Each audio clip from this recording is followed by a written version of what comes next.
The first time I saw my wife, Lena, she was sitting alone in the corner of a crowded bookstore, completely absorbed in a novel while the world rushed past her.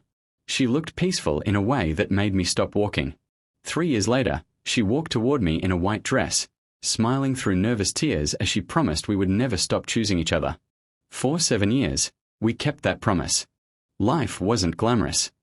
I worked as a civil engineer, often returning home dusty and exhausted. Lena worked as a senior financial analyst for a healthcare company.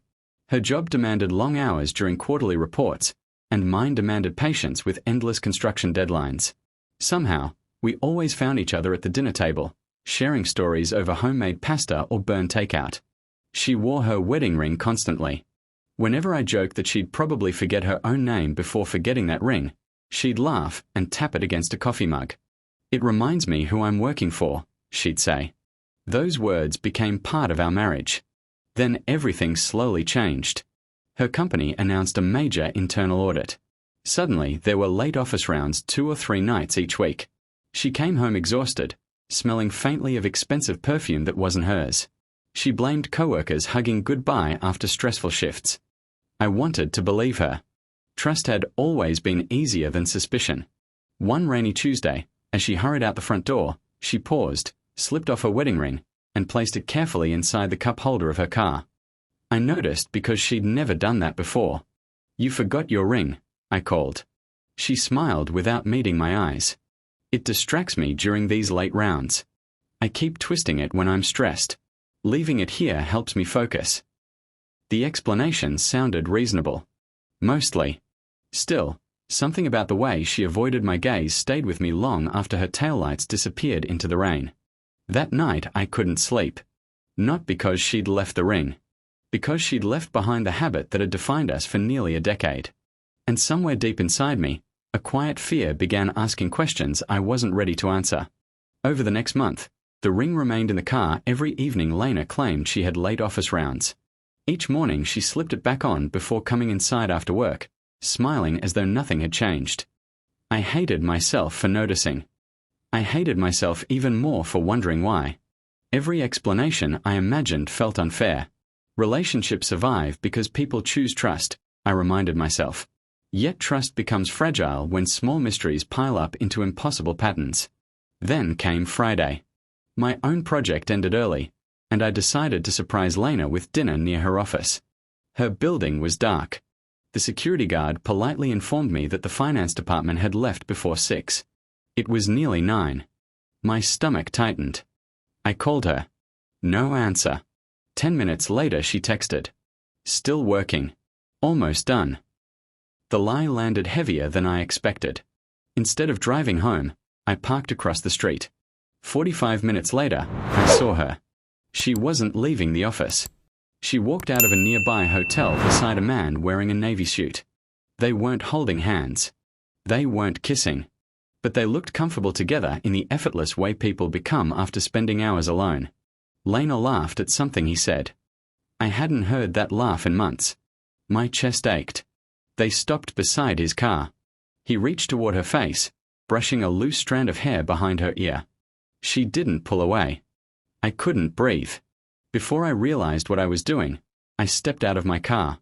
"Lena." She froze. The man's smile disappeared instantly. For several endless seconds, nobody moved. Then Lena whispered my name with genuine horror. "Daniel." She looked down at her empty left hand. No ring. Suddenly I understood.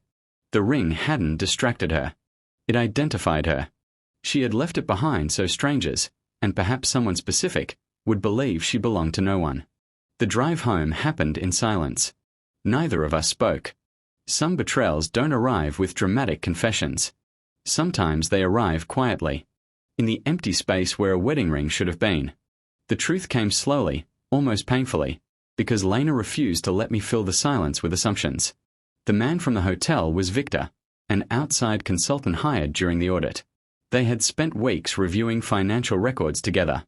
The hotel wasn't a place for romance. It was hosting confidential meetings because several executives were involved in an internal fraud investigation. Company policy required secrecy. But there was another truth. Victor had developed feelings for her. And instead of shutting the situation down immediately, Lena had made a terrible choice. She removed her wedding ring. Not because she intended to betray me physically, but because she enjoyed the attention after years of feeling invisible beneath endless deadlines and routines. She admitted that his admiration made her feel young again. Nothing physical had happened. Yet emotional boundaries had quietly disappeared. I kept telling myself I'd stop, she whispered through tears. Then it became harder to explain. I wanted to believe her. But trust doesn't return because someone asks for it. It returns through time. For weeks, our home became painfully quiet. We slept in separate rooms. Dinner happened without conversation.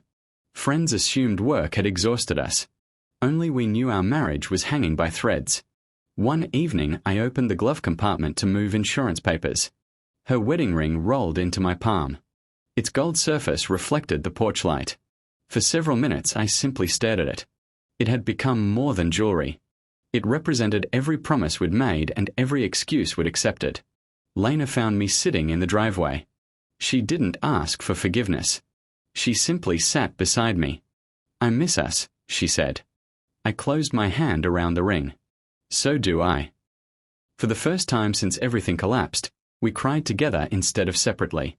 Neither of us knew whether love alone could repair what honesty had failed to protect. But for the first time in months, neither of us was pretending anymore. Healing was slower than breaking. Counseling forced us to confront truths we had ignored for years. I had mistaken providing for my family as proof of love, while forgetting that presence matters as much as sacrifice. Lena admitted she had confused feeling appreciated by someone else with solving the loneliness growing inside our marriage. Neither mistake excused what happened, but understanding them gave us a chance to decide what came next. Victor resigned after the investigation ended. Lena transferred to another department, not because I demanded it, but because she wanted clear boundaries between her future and her past. Months passed before I trusted her enough to stop checking the clock whenever she worked late. Months passed before she stopped apologizing every time her phone buzzed. One autumn afternoon, while cleaning the car before selling it, I found a tiny scratch inside the cup holder where her wedding ring had rested so many evenings. She stood beside me as I held the ring once more.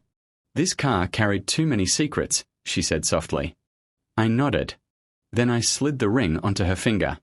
Not because everything had been forgotten. Because we had finally earned another beginning. The scar remained, just as the scratch inside the cup holder remained. Neither disappeared, but neither controlled our future anymore. Love, we discovered, isn't protected by jewelry, routines, or perfect promises. It survives only when honesty arrives before excuses do. Sometimes betrayal begins with something as small as removing a ring. Sometimes redemption begins with telling the truth before it's too late. Years later, when friends admired our marriage, they never knew how close we had come to losing it. They saw the smiles. They saw the laughter. They saw the ring. Only Lena and I understood that its greatest value had never been the gold. It was the daily choice it represented. To wear it honestly. To protect what it symbolized. And to remember that trust, once broken, can sometimes be rebuilt, but only by two people willing to carry both the weight of the past and the hope of tomorrow together.